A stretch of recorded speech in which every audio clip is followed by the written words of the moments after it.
Hey everybody, it's Victoria Marie, and I am doing a layout of this picture. And this picture I snapped probably a couple weeks ago. I took a personal day from work, and occasionally I do that. And I treated myself to breakfast at a restaurant called Pancake House, the original Pancake House.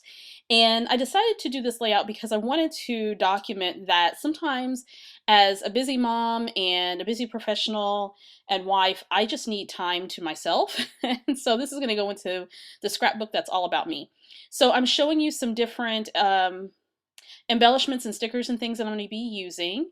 And since I was having breakfast, I thought it would be fitting to use that little coffee cup that I got from Two Peas in a Bucket. I also have this little spoon, knife, and fork. Isn't that cute?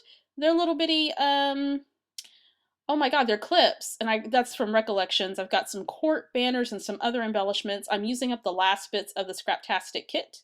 I'm also going to punch a border, and that's a Fisker's punch. And I'm going to be using a sketch, or I was inspired by this sketch, out of this magazine that I purchased called Sketches, Create Sketches. And I'm not a huge sketch scrapbooker, but I'm finding that I'm relying more on it now because my time is so limited to do scrapbooking, and I just don't always like to be that creative or waste time trying to figure out a design. So I have two pieces of pattern paper. One is from Echo Park. I can't remember what the name of that polka dot paper is, but the red one with that really cool design, it's from Jelly Bean Soup. It's from their Soup Staples 2 or 3 collection. So I rounded the edges. This is an 8.5 by 11 layout. So I rounded the edges of the base of those of the paper, the layout, and then I put a piece of turquoise washi tape across that, which is from Recollections. And now I am creating a border and adding that strip of pattern paper, which I think is from Jelly Bean Soup as well. So I'm going to add my photo, and I'm going to stick that underneath the punched strip of paper. I'm going to try to stick it under there, trying to get that positioned well.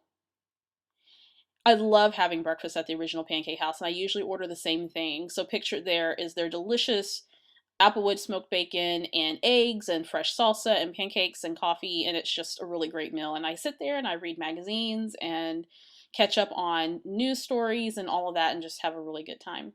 So I'm using this cut apart from the Scraptastic kit, this month's kit, and what I did is I trimmed it down and made it a banner.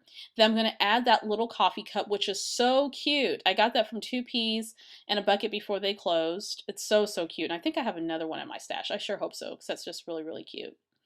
Then I decided that I'm going to add some banners at the bottom, and in the sketch that I'm using that I was inspired by, it has a row of banners at the bottom, and it appeared as though the artist had cut those banners herself, but I'm using some cork banners and then the banners that came with the kit from Maggie Holmes.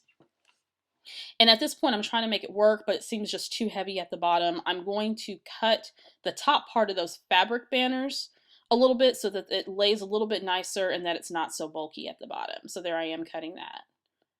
I'm going to stick that underneath the photo.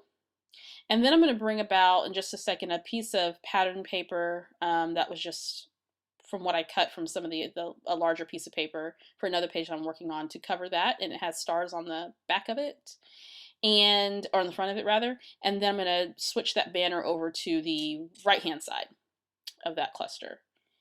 Now I am going to further embellish by adding a bow, and that bow is going to eventually move. But that bow is made by, I want to say, Studio Calico. So I'm going to bring that little cup back, little coffee cup. I'm so glad that manufacturers are making such cute little embellishments like that. They're just so precious. I decided I want to color that heart that's in the middle of that wood veneer coffee cup, and I'm using some American Crafts journaling pins. I purchased a full set of that on sale at Tuesday morning. It was just a steal of a deal. I think it was originally like $25, and I paid maybe $11 or $12 for all those pins, medium tip and fine tip, so that's pretty cool. So that makes that embellishment stand out a little bit more on the page, and I am going to pop that up on some foam tape to add a little bit of dimension to the page. Cut that up, and that's going to look really, really super cute there. And there we go. Oh, I'm going to play around where I want it. There he is. That's where it's going to stay. That's where it's going to stay. All right, and so now I'm going to work on the title. And these sticker fonts are from Studio 112. I believe that's what it's called. And I'm going to end up changing the color because that blue just doesn't really match, or not match, really is a different shade of blue than what that washi tape strip is that covers the joint there at the top. So I'm going to use the manufacturer packaging and place down my title, which says meal for one. At first I was going to say a meal for one, but it just didn't look good, so I just put meal for one. And when I finished up the layout, and I'm using some thickers fonts that came with the kit called Maple. And now I'm going to pull out those cute little knife, fork, and spoon embellishment. I purchased that at Hobby Lobby in their Recollections collection, and it just didn't look good up there, so I'm going to move those to the side, and I'm going to work on my journaling. And then I decide, nope, there's something else I need to do. I don't like the way those little blue blocks fonts look, so I'm going to change them to this cardstock looking font. Same block font, just different color. So now I'm deciding, do I want a cluster up there before I commit to journaling? Do I want to journal on a cluster? Do I want to add a tab? I fool around with this for a good 10 minutes. I don't know why. This is a very simple layout. Not very heavily embellished, but I was really struggling to figure out clusters. So I just let that go for just a second, and I reach into my wood veneers. I pull out those two little heart wood veneers that are sitting there on the top right, and before I dress those, I'm going to draw some journaling lines. Because if I don't draw journaling lines, my journaling will just fall right off my page. I do not have an eye for straight. So I find journaling lines help. And in the end, I don't really like the journaling up there, but it's done. I'm not going to stress over that. Okay, and so I'm going to get a Post-it out because I'm getting ready to ink up my hearts with some Prima fast drying chalk ink, and I believe it's called Ladybug. It's a really pretty red ink. I'm going to put those, one at the top by the title, and then one at the bottom, because I've started a tiny little cluster there at the bottom. I'm going to use some clear adhesive, and I forget what this brand is, and I can't see it on my screen right now, but I purchased that at Tuesday Morning, gosh, maybe 2 or 3 years ago, and I still have a full bottle of it. I have so much adhesive. You can never have enough glue in this hobby. You just can't. So I'm going to adhere those down, and I'm thinking that looks really sweet on that page, just to keep in line with the heart that's on the mug. And I'm going to dab a little bit more on that heart and at the bottom. And so I pulled out my enamel dots, and I'm going to pop a couple at the top, and I will also pop a couple at the bottom just to add a little bit of interest.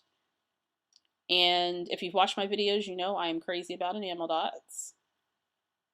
So I'm going to fool around with that for just a quick second, and then I add just one at the bottom. I probably could have added another one. Maybe I will. So I decided to bring that little fork back, and I stick that right by the coffee mug and then place the bow there right underneath the little fork. And I adhere the fork with my Tim Holtz tiny attacher. So here is the layout. I really like this layout. It turned out to be super cute. It was just one of those things I wanted to get something done and be creative and document this. So here are some photos. I hope you enjoy. See you guys next time.